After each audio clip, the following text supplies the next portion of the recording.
பக்திஸ்வலகமான புனித அந்தோனியாரே,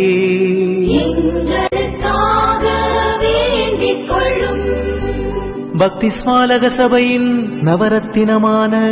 புனித அந்தோனியாரே,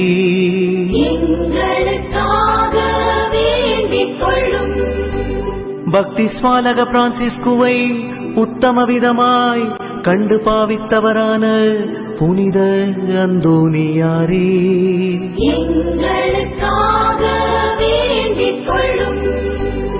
ஆத்துமாக்களை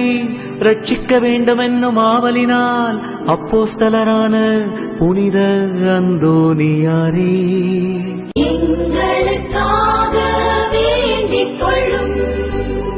தேவஸ்நேக பெருக்கத்தினால் வேத சாட்சியான புனித அந்தோனியாரே,